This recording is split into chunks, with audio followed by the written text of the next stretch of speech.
It began with the sound of rain on the metal hull of a destroyer, soft, rhythmic, and almost peaceful. In the darkness beyond the railing, the Solomon Sea breathed like a living thing, its surface glowing faintly beneath a sickle moon. The men aboard those Japanese ships could see nothing but shadows, but they believed they were sailing toward destiny. For months they had heard stories of an island, a speck on the map, a place of no name to most of Japan's soldiers, Guadalcanal. A humid, forgotten corner of the South Pacific that, by August 1942, had become the heart of an empire's ambition. The Imperial Japanese Army had not lost a single major ground battle in 5 years. From the plains of China to the jungles of Malaya, they had swept through continents with the precision of a machine and the conviction of divine favor. Victory had become their expectation. Defeat, a myth from other nations. Among the troops now sailing toward the island was Colonel Kaineo Ichiki, a man who had spent years perfecting the art of offensive warfare, swift, decisive, spiritual. He believed, as did many of his peers, that the strength of the Japanese soldier lay not in numbers or machines, but in spirit, in the raw will to conquer. They had been told the Americans on Guadalcanal were few. Perhaps 2,000, they said.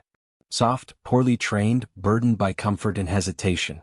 "We will sweep them into the sea before sunrise," Ichiki declared. The officers around him nodded. None doubted it. What none of them could imagine was that the battle awaiting them would do more than test their courage, it would dismantle an entire worldview. The jungle ahead was not simply terrain. It was an organism, and the Americans had already begun learning how to make it their ally. 2 weeks earlier, on August 7, 1942, American forces had come ashore.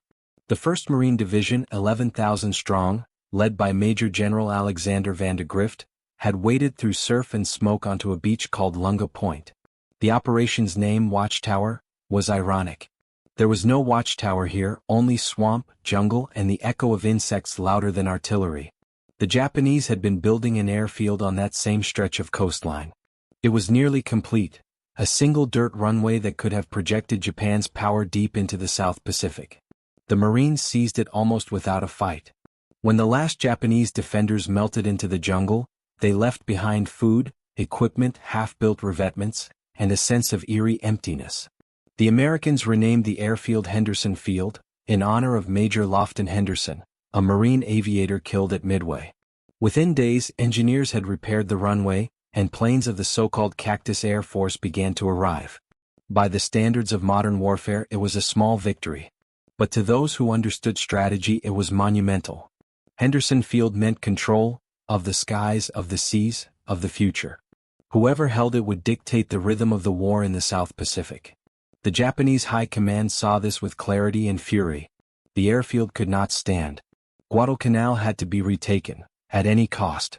But the enemy they were about to face was unlike the one they imagined.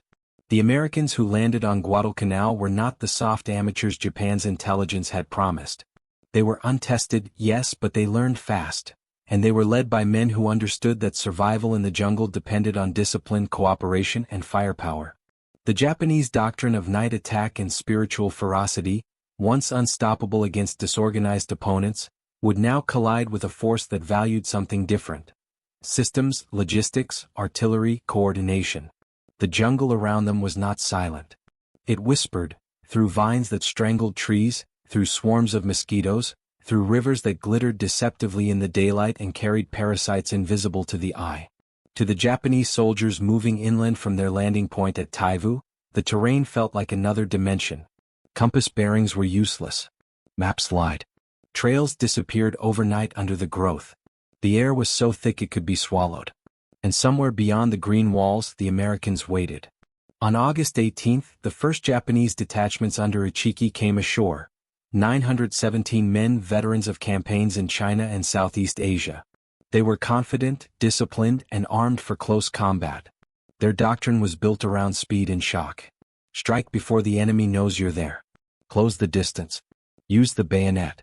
What Ichiki didn't know was that the Americans already had eyes in the jungle. Native scouts, men who had lived their lives under this canopy, moved silently between both worlds. Among them was Jacob Vuza, a former police sergeant turned scout for the Marines.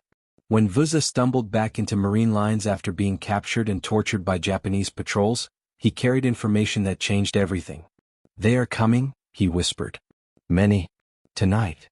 Vandegrift didn't hesitate. He ordered Colonel Clifton Cates to strengthen defenses along the mouth of a small river the Marines called the Tenaru, though its real name was the Ilu. The line was set with machine guns overlapping fields of fire across the sandbar. Interlocking arcs. Water-cooled Brownings ready. Behind them, mortar teams calibrated angles and ranges with quiet precision. It was no longer about maneuver. It was geometry, death measured in degrees. At midnight on August 20th, the jungle erupted.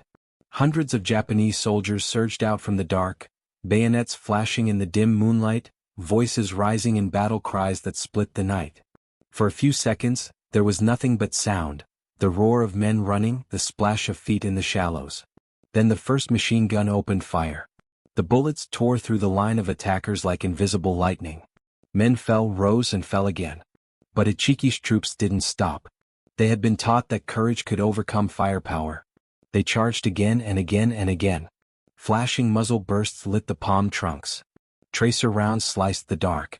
Bodies were illuminated by gunfire, then swallowed by shadow. Hours passed in chaos. The Marines' machine guns, water-cooled, precise, never overheated, never jammed. The Browning M1917A1s became the heartbeat of the defense, their rhythm mechanical and merciless. By dawn, the beach was silent except for the hiss of rain on metal. 800 Japanese soldiers lay dead on the sandbar and in the shallows of the Tenaru River. The few survivors staggered back into the jungle, wounded, disbelieving, shattered. The Americans had lost 40 men. It wasn't just victory, it was revelation. The myth of Japanese invincibility had cracked. For the Japanese it was more than defeat. It was psychological dislocation. The Americans had not fought the way they were supposed to. They had not panicked under night assault. They had not broken. They had waited, measured, calculated. And when the moment came, they had unleashed a storm of steel so relentless that spirit itself, the sacred Seishin, could not endure it. At dawn, smoke drifted above the river as silent figures moved among the debris. Among the dead was Colonel Ichiki himself. Some said he died leading a final charge. Others claimed he burned his regimental colors and took his own life.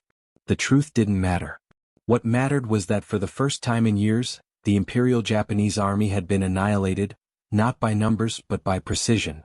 Out at sea, American aircraft from Henderson Field took flight into the rising sun, guardians of an island that had already begun to change the course of a war.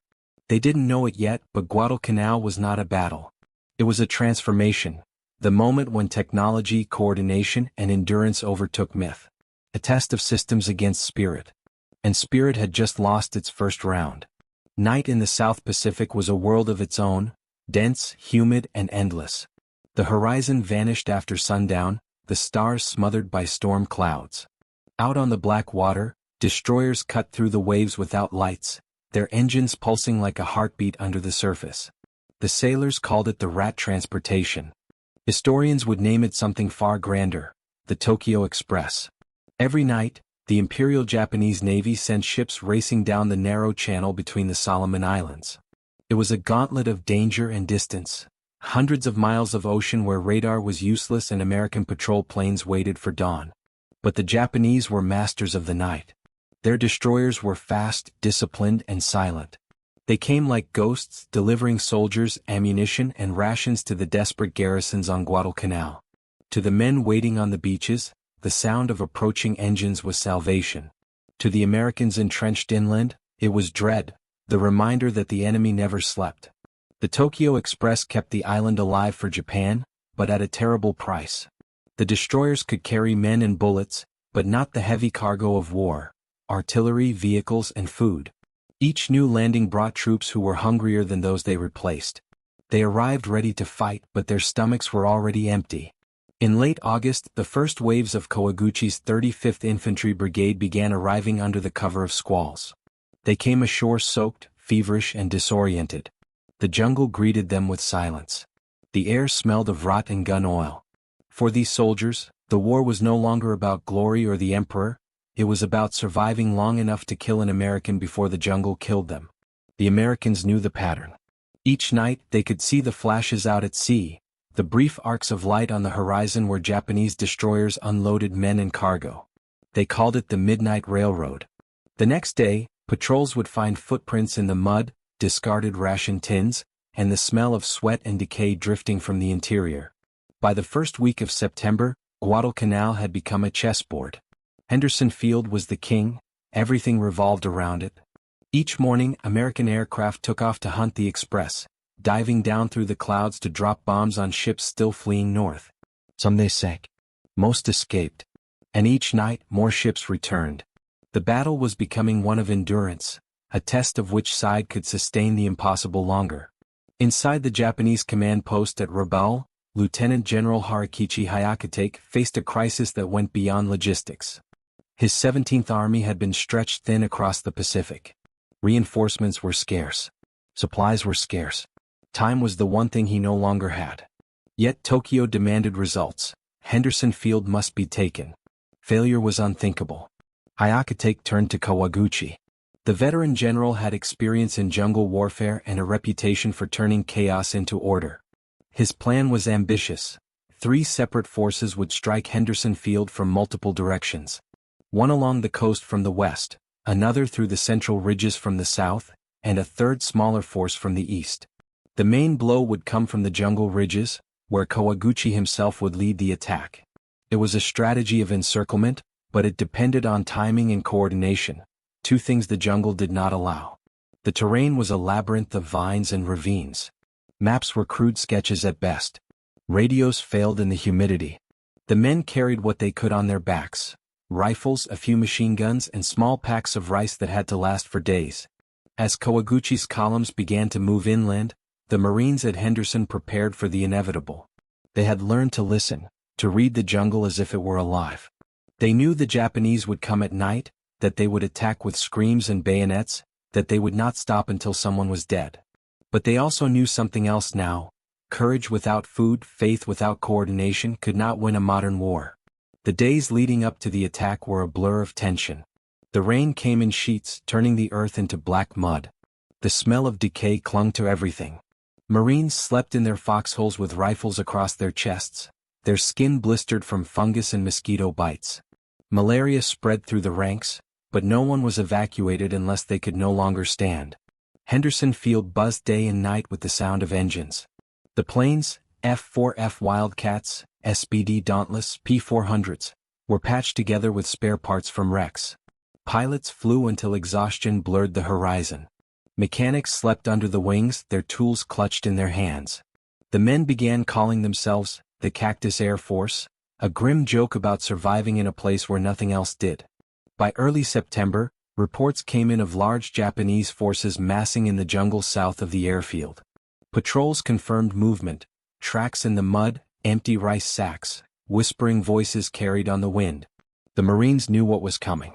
So did their commander, Lieutenant Colonel Merritt Red Mike Edson, leader of the 1st Raider Battalion. Edson had fought in Nicaragua years before, chasing guerrillas through thick jungle. He understood what it meant to fight an invisible enemy. When he received intelligence that the Japanese were gathering to the south, he requested permission to move his raiders to a narrow ridge overlooking Henderson Field. That ridge would soon become one of the most legendary pieces of ground in Marine Corps history. Edson's men arrived on September 10th. They took one look at the terrain and knew it was both a gift and a curse. The ridge was narrow, barely wide enough for 2 men to stand shoulder to shoulder, and it ran 1,000 meters through the jungle like a scar. On both sides, deep ravines plunged into darkness. The Marines began digging in, setting up machine guns and mortars. Every approach was covered. Every field of fire mapped. On September 12th, the Japanese began to move. Thousands of them. The jungle trembled with their passing. They advanced in silence, barefoot, their uniforms soaked and torn. They carried rifles, grenades, and faith. That night, the moon rose pale and distant behind clouds. At 9 p.m., flares burst in the sky. Then came the sound, distant at first, then swelling. A rhythmic chant, a scream, a rush of feet. The first wave of Kawaguchi's men charged up the ridge. The Marines opened fire. What followed was chaos made eternal. The jungle exploded with muzzle flashes. The air turned white with smoke. The screams of the wounded mingled with the roar of automatic fire. Japanese soldiers broke through in small groups, hurling grenades, swinging bayonets, slashing through the brush. The Marines fought back with rifles, pistols, even knives.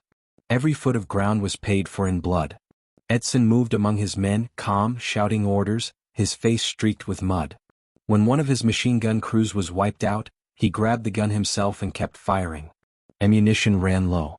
Men passed belts of bullets hand to hand in the darkness. The line bent, but it did not break.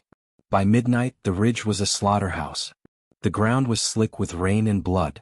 Bodies lay tangled in the grass, the air alive with the smell of cordite and decay. Still the Japanese came. They charged through artillery fire, through machine gun crossfire, through walls of flame and shrapnel. Just before dawn the attack faltered. The surviving Japanese fell back into the jungle, leaving hundreds of bodies behind. Edson's men, barely 800 strong, had held. Their losses were heavy, but the line had survived. As the sun rose, the ridge was carpeted with the dead. The Marines called it Bloody Ridge. For the Japanese it was a nightmare. Kawaguchi refused to accept defeat. He prepared for a second assault the following night. Reinforcements were still coming from the Tokyo Express, but their supplies were running out. Each man received a handful of rice, a sip of water, and a command: attack again. That night, September 13th, the battle resumed. The Japanese charged once more into the fire. Some reached the Marine lines and fought hand to hand. Others were cut down before they could see the enemy. The ridge burned with gunfire and mortar flashes until the sky began to lighten. When the shooting stopped, nearly 1,000 Japanese lay dead around the ridge. The survivors crawled back into the ravines, dragging their wounded with them. The smell of death clung to the air for days. For the Americans, Bloody Ridge was proof that they could endure anything. For the Japanese, it was another wound to the soul, a confirmation that courage alone could not break the Americans' line. Yet even in defeat, they refused to yield. Each man believed that death in battle was the only path to honor. They would fight again no matter the cost. As the smoke drifted over the trees and the sun rose over Henderson Field, the war on Guadalcanal was far from over. The Tokyo Express still ran. The jungle still waited. And both armies knew that the true enemy was not each other, it was the island itself. The rain did not stop.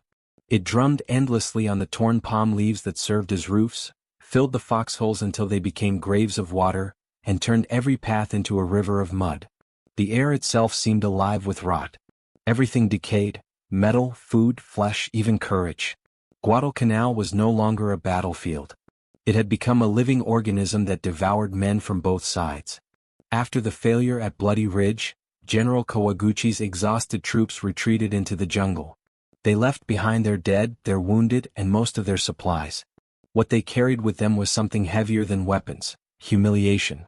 They had charged again and again, and the Americans had not broken.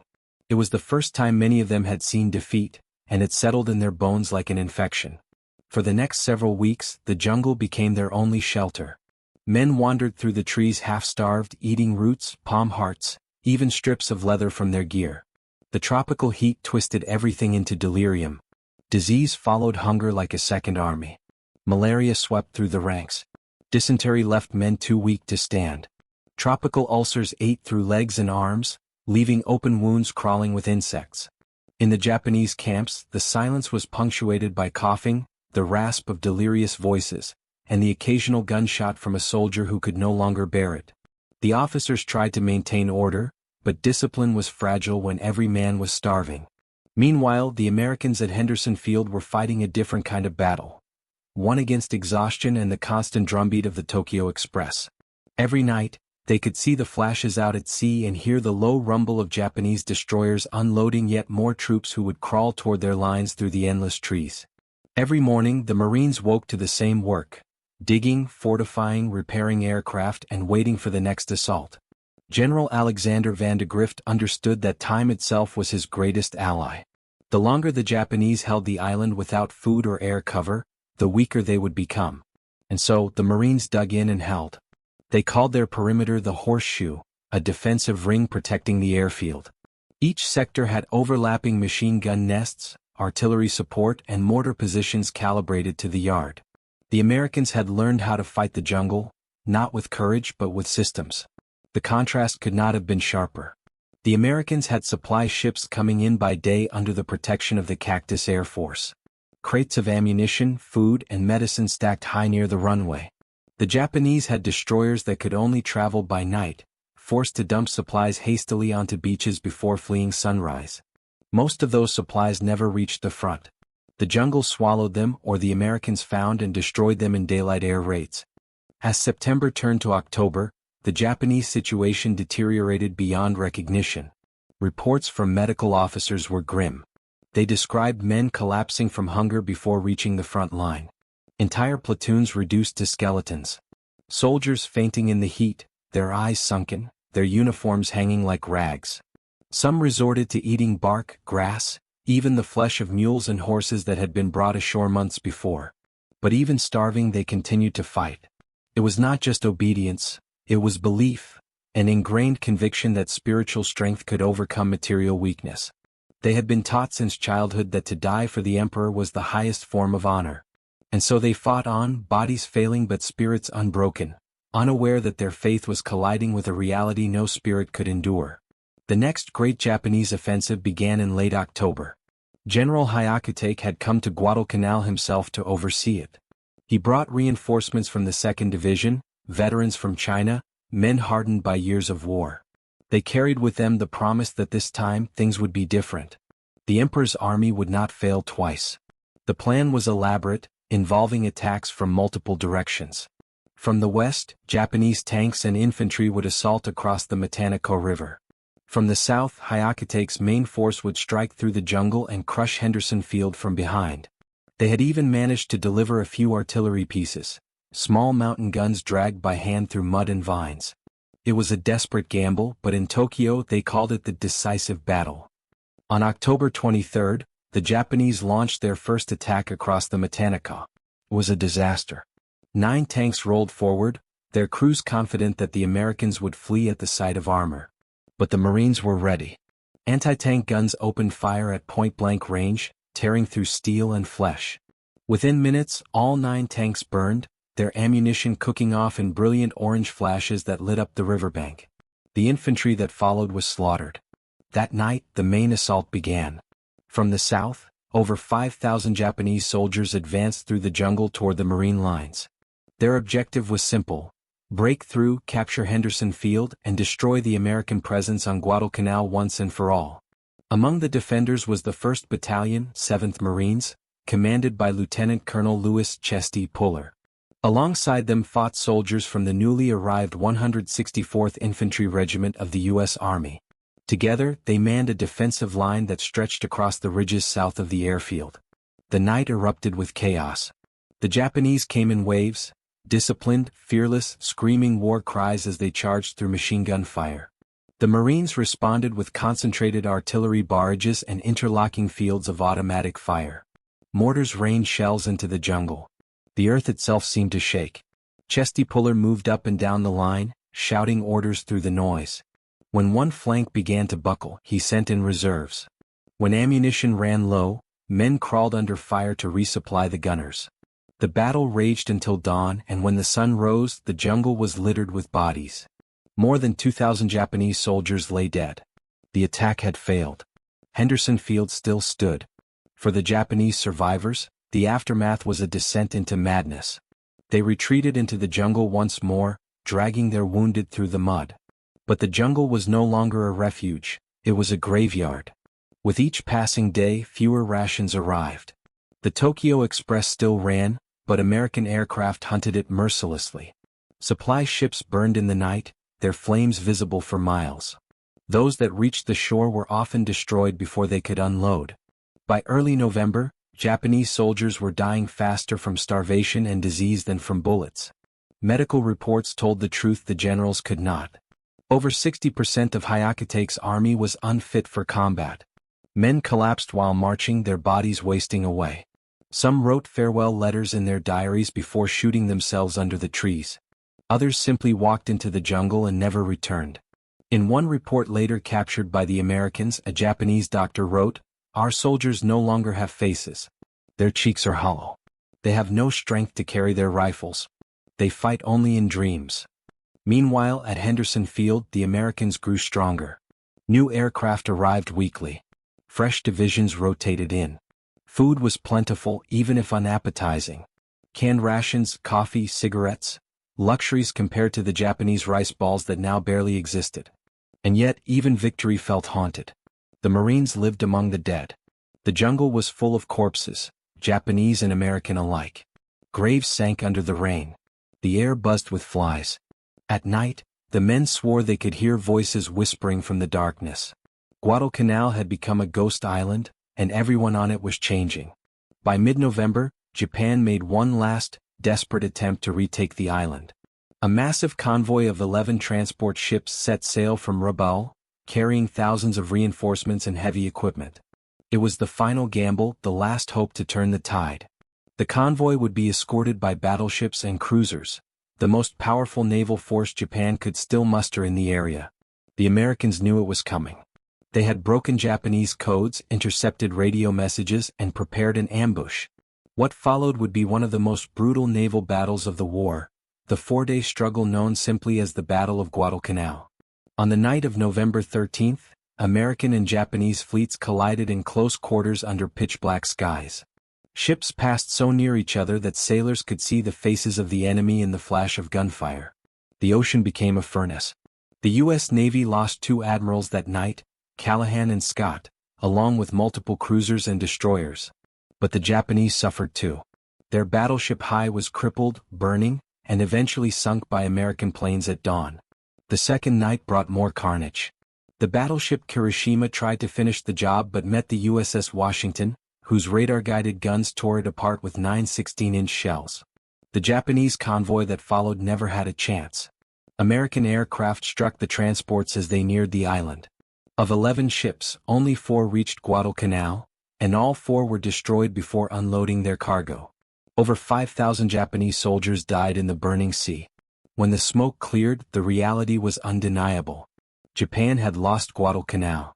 They still held positions on the island, but their fate was sealed. Their army was starving, their navy crippled, and their air power shattered. For the men still hiding in the jungle, the war had shrunk to something primitive. They no longer fought for victory. They fought to stay alive one more night. The diary of a Japanese corporal found later contained a single line, "We are ghosts already." And in a sense they were. By December, Guadalcanal was no longer a battlefield, it was a cemetery that breathed. The jungle had reclaimed the trenches, the rivers ran red with rust and blood, and the airfield that once echoed with engines now pulsed with the hum of insects feeding on the dead. The war had consumed everything, even the illusions that had sustained it. For the Japanese, the collapse was not sudden but slow, deliberate, and cruel. Each day took something away, food, strength, faith, hope, until nothing remained but the will to exist. Their commanders still spoke of honor, of perseverance, of dying well. But the men had stopped listening. They had learned that death was not glorious. It was quiet, humiliating, and hungry. In the shattered camps along the Matanaka, soldiers drifted like ghosts. The living tended to the dying with trembling hands. Those who could still move scavenged through the wreckage for anything edible, worms, grass, the bark of trees. Some even boiled their boots to soften the leather and chew it. The few remaining horses, once used to haul ammunition, were slaughtered and eaten to the bone. The medical tents were scenes of despair. There was no quinine for malaria, no bandages for wounds, no medicine for pain. The sick lay in rows under makeshift roofs, delirious with fever. The smell of decay was so thick that it clung to every breath. When soldiers died, their comrades buried them in shallow graves, marking them with sticks or helmets. But soon even that ritual became impossible. The earth was too wet, the men too weak. Bodies were left where they fell, covered only by leaves. Letters found after the war revealed a terrible clarity. One private wrote, "We have eaten everything but the earth itself." Another scribbled, "The emperor has forgotten us." By the end of December 1942, General Hyakutake finally understood what his soldiers had known for weeks. The campaign was lost. Reinforcements were impossible. The Navy had been shattered in the November battles, and the Tokyo Express could no longer slip past the American blockade without catastrophic losses. Each new attempt to deliver supplies ended in flames. The ocean that had once carried the empire's might had turned against it.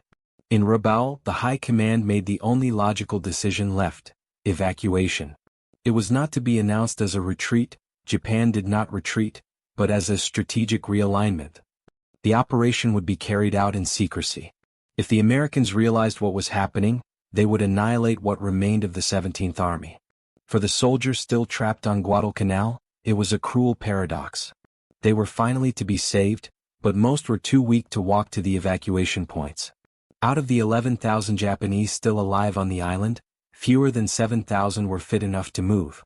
The rest were dying in the jungle, their bodies consumed by disease and starvation. In January 1943, the evacuation, codenamed Operation Coup, began. It was, ironically, one of Japan's most successful operations of the entire war. Using the same destroyers that had once carried reinforcements, the Navy now came to rescue the survivors. Over 3 nights, in pitch darkness and driving rain, they extracted more than 10,000 men. American patrols detected the movement but misread it as another Tokyo Express run. By the time they realized the truth, it was over. Guadalcanal was empty. The soldiers who escaped were not the same men who had arrived months earlier. They were hollowed out, bodies without weight, eyes without light. Some could no longer speak. They had seen too much. They had learned that the empire could demand everything and give nothing in return. When they reached the hospital camps in Rabaul, doctors and nurses recoiled at the sight. The men were covered in sores and fungus. Their ribs jutted out like the frames of broken ships. Some weighed barely 80 pounds. Many died within days of rescue, their bodies too weak to handle food again. Among those who survived were officers who would later write about Guadalcanal with the clarity that comes only from ruin. They spoke not of tactics or heroism but of revelation. Colonel Masanobu Tsuji, a staff officer who visited the island late in the campaign, wrote, "It was there that we first understood the nature of this war. The Americans fought with systems. We fought with spirit. And spirit cannot feed a starving man." Another survivor recalled, "We believed our courage would overcome their machines. We learned that courage is a weapon only if you have bullets." The defeat at Guadalcanal was more than a military loss, it was a philosophical collapse. The foundation of the Imperial Army's doctrine, built on the supremacy of morale and the power of will, had crumbled against the cold reality of modern warfare. For years, Japan's armies had triumphed in Asia by moving faster, striking harder and fighting longer than their enemies. But against America, none of that mattered. The Americans had brought something new to war, a machine made of men, steel, and organization.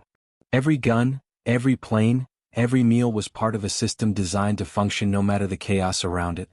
On Guadalcanal, that system proved unstoppable. The Americans did not fight as individuals, they fought as an ecosystem. When one part faltered, another filled the gap. When the front line ran low on ammunition, supply chains delivered more. When the sick fell, medics treated them.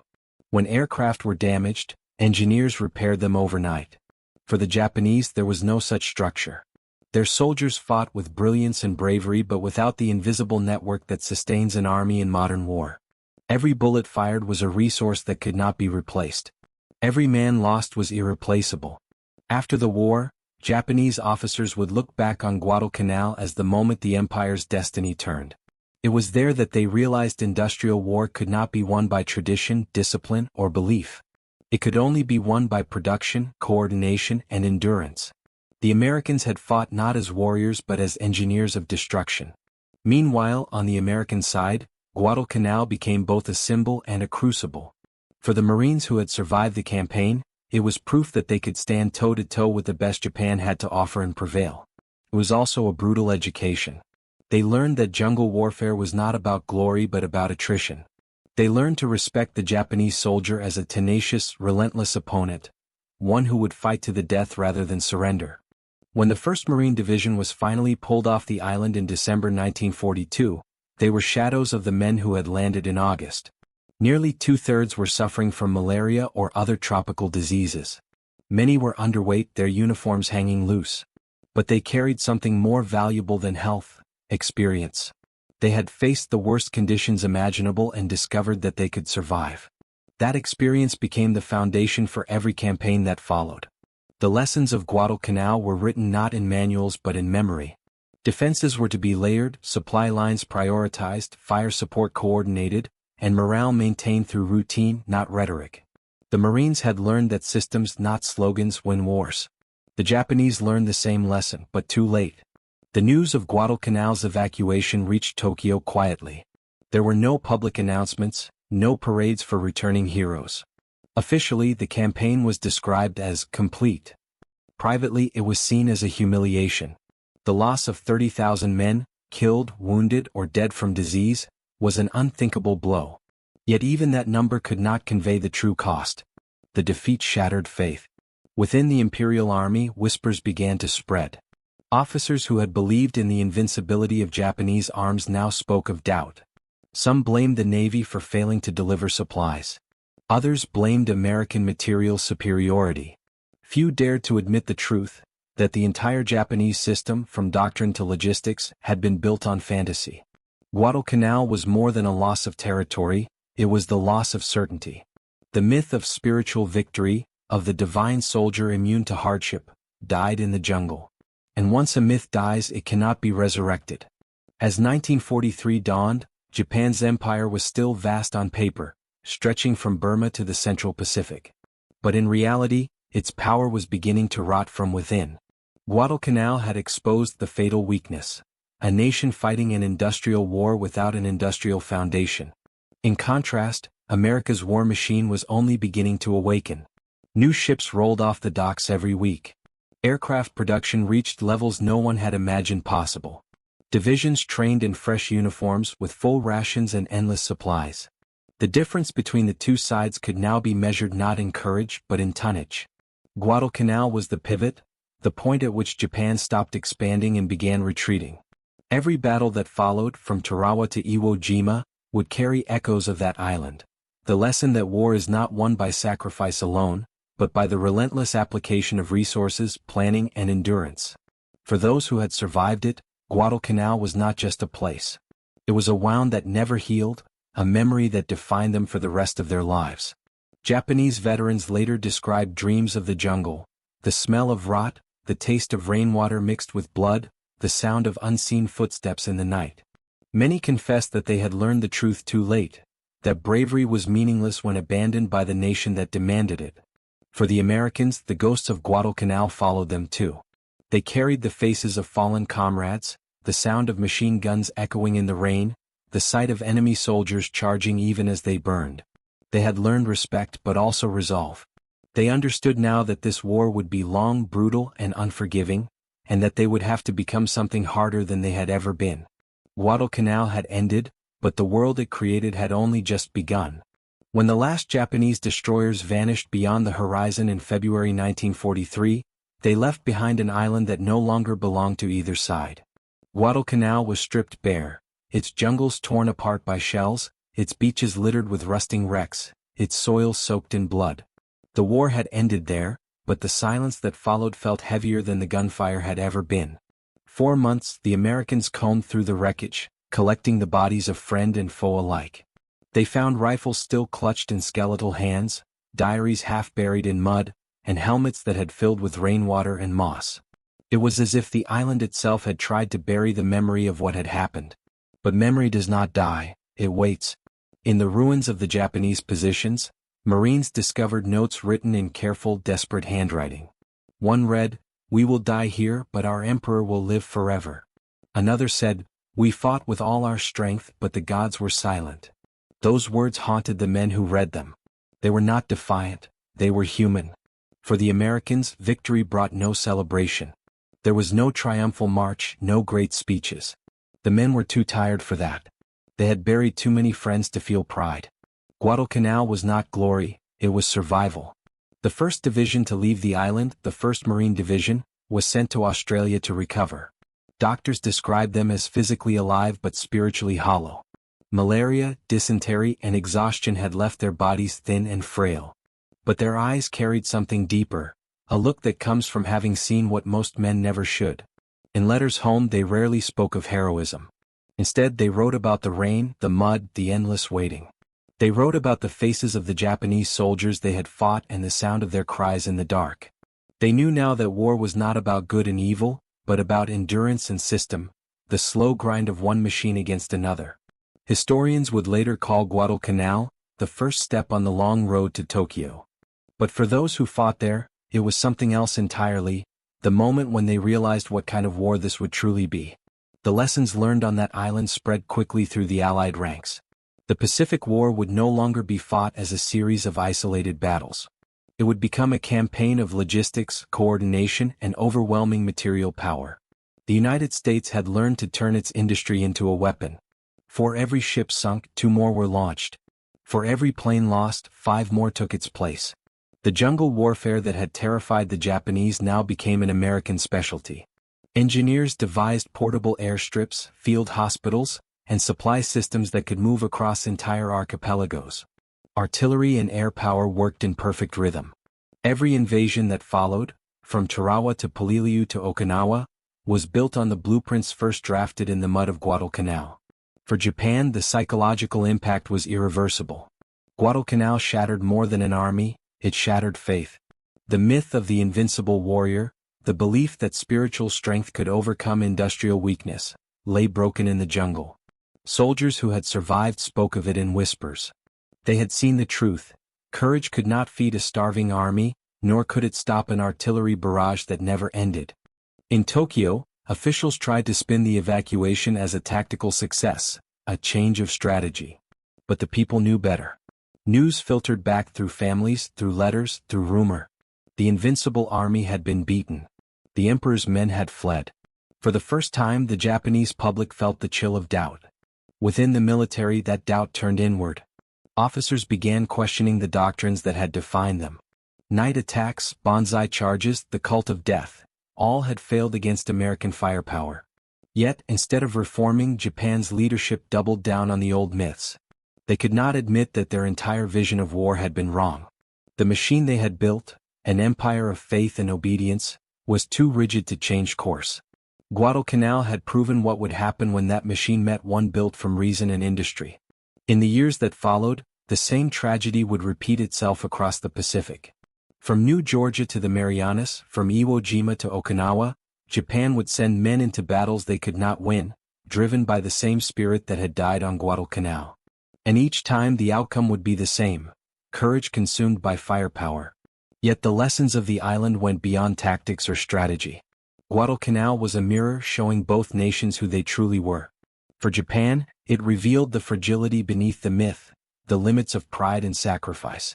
It showed that a nation built on the idea of dying well could not survive a war that demanded living longer. For America, it revealed the cost of victory. It showed that industrial might and organization could win wars, but not without transforming those who wielded them. The Marines who had fought on Guadalcanal emerged as something different, not just soldiers but instruments of a machine far larger than themselves. They had learned efficiency in killing, discipline in chaos, and detachment from horror. They had become professionals in the purest, coldest sense of the word. When they returned to new campaigns, they carried that knowledge with them. They no longer underestimated their enemy. They respected him even as they destroyed him. In the decades that followed, veterans from both sides would speak of Guadalcanal not as a victory or a defeat, but as an awakening. The Japanese survivors interviewed after the war spoke of it with quiet grief. One said, "On Guadalcanal we stopped believing in miracles." Another added, "It was there we learned that bravery without bread is meaningless." American veterans spoke with equal solemnity. They described the jungle, the rain, the endless noise of mosquitoes and gunfire, and the way fear had become ordinary. They remembered the faces of the Japanese soldiers who kept charging, even when they knew it was hopeless. One Marine said simply, "They were the bravest men I ever killed." Guadalcanal became a study in contrasts. One side fighting for honor, the other for survival, and both discovering that war erases the difference. As historians dissected the campaign in later years, they saw not just a clash of armies but of philosophies. Japan's pre-industrial mindset, forged in centuries of warrior tradition, collided head-on with America's modern war machine, a system that valued logistics over glory, precision over passion, and survival over sacrifice. The result was inevitable. When courage meets system, system wins. But the victory carried a paradox. The same machine that had saved the Marines on Guadalcanal would later create the atomic age, a world where war became impersonal, mechanized, and infinite in its reach. The lessons of Guadalcanal were not just about the past, they were warnings about the future. Every generation that studies that campaign learns the same truth. War rewards those who prepare, not those who believe. Ideology collapses under the weight of logistics. Faith falters before firepower. And in the end, survival belongs not to the brave but to the organized. Guadalcanal stands as the moment the modern world revealed its shape. It marked the death of illusion, the end of the idea that war could be purified by honor or redeemed by sacrifice. It proved that the age of the warrior had ended, replaced by the age of the system. The island today is quiet. The jungles have grown back, swallowing the trenches and rusted helmets. Villagers fish along the same beaches where men once died. Tourists visit the wrecks, walking through the silence that once roared with chaos. But beneath the soil, beneath the coral reefs, beneath the calm waves, the ghosts remain. They are not spirits of vengeance or sorrow, but of understanding. They remind us that war is not made of heroes and villains but of choices, and that every choice has a cost. On Guadalcanal, that cost was measured not in victory or defeat, but in revelation. It was the place where Japan learned that courage cannot defeat hunger, where America learned that victory can cost a piece of the soul, and where the world learned that the true terror of war lies not in death itself, but in the realization that death can become ordinary.